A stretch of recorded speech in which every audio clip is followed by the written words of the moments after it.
Sa taong 2025, hindi maitatangging si John Riel Casimero pa rin ang pinakamainit na pangalan sa Philippine boxing.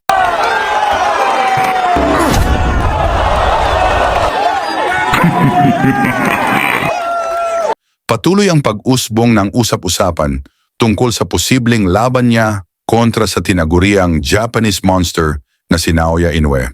Kung saan sa huling laban ni Casimero sa Japan, pinahangan niya ang mga Hapones sa isang makapigil hiningang knockout laban sa Meksikanong si Saul Sanchez. Isang malinaw na pahayag ng husay ni Casimero kahit pa sa balwarte ng mga kalaban. Samantala, si Naoya Inoue naman ay nakaranas ng knockdown sa laban kontra kay Luis Nery. Bagamat nanaig pa rin si Inoue kay Nery, natanong ng maraming fans ni Casimero, kung kamao ni Cuadro Alas ang tumama kay Inoue, matatapos ka kaya nito ang laban? Upang masukat natin ang lakas ng kamao ni Casimero, balikan natin ang laban niya kontra sa pinakamagaling na Japanese superstar na si Ryo Akaho, may record na 39 na panalo, 2 talo at 26 na knockouts. Kung saan pinabagsak nitong si Akaho si Naoya Inoue sa kanilang sparring. Ang sagupaan ni Casimero at Akaho ay ginanap sa Incheon, Korea, kung saan ito ang daan upang makalaban ni Casimero itong si Naoya Inoue. Hindi basta-bastang kalaban si Akaho dahil nagmula ito sa 13 sunod-sunod na panalo. At bumiktima na ng maraming Pinoy at nangako pa si Akaho na pabagsakin si Casimero at pagre-retirohin ito sa boxing. Sa umpisa ng salpukan, nagbitaw kaagad ng mga solidong suntok itong si Casimero na gusto nang tapusin ng maaga itong si Akaho.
Todo sigaw naman ang mga fans ni Casimero na umaasang makikita nila ang pagbagsak ni Akaho.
Dito sa gitna ng mga kombinasyon ni Casimero, nakabitaw ng counterpunch yung si Akaho na naging dahilan upang mapatukod ang gloves ni Casimero sa canvas. Agad siyang binilangan ng Hapon na referee. Hindi nagpatinag si Casimero dito at mabilis na bumangon, mas lalong bumagsik at tuloy-tuloy na umatake.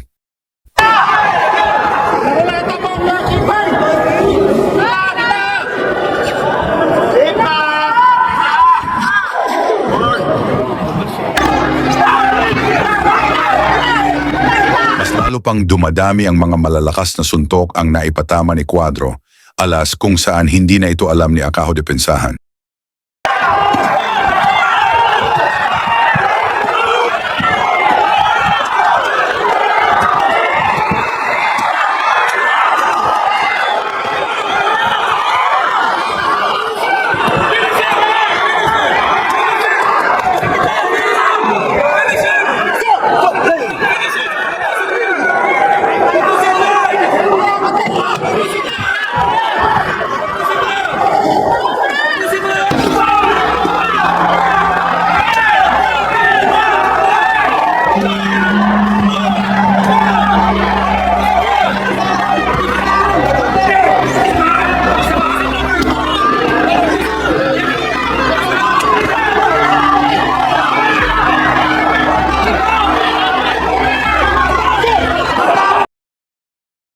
Bigla na lang umawat ang Japanese na referee at nagbigay ng babala kay Casimero na iwasan ang suntok sa batok.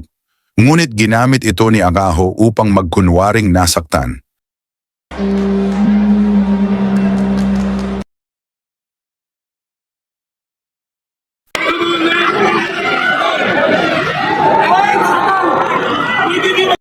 Sa slow motion replay, malinaw na hindi naman tumama sa batok ang suntok ni Casimero. Ngunit idineklara ng referee na no contest ang laban. Pero makalipas ang ilang araw, matapos ang pagsusuri ng Korean Boxing Commission, binago ang desisyon, isang ikalawang round knockout win para kay Casimero ang opisyal na resulta. Sa bandang huli, humingi ng paumanhin si Akaho at inamin niyang sumakit ang kanyang ulo dahil sa lakas ng mga suntok ni Casimero. Pero hindi niya matukoy kung saan siya tinamaan. Tinanggap naman ni Casimero ang paghingi ng paumanhin. Ngunit dahil sa binigay na no contest, naging dahilan ito ng kampo ni Inoue na iwasan si Casimero. Kaya ang tanong, paano kung ang mga suntok na ito ay tumama kay Naoya Inoue? Matatapos pa kaya nito ang laban? Ibahagi ang inyong opinyon sa ibaba at banggitin kung taga-saan kayo upang malaman natin kung gaano kalawak na ang inabot na videong ito.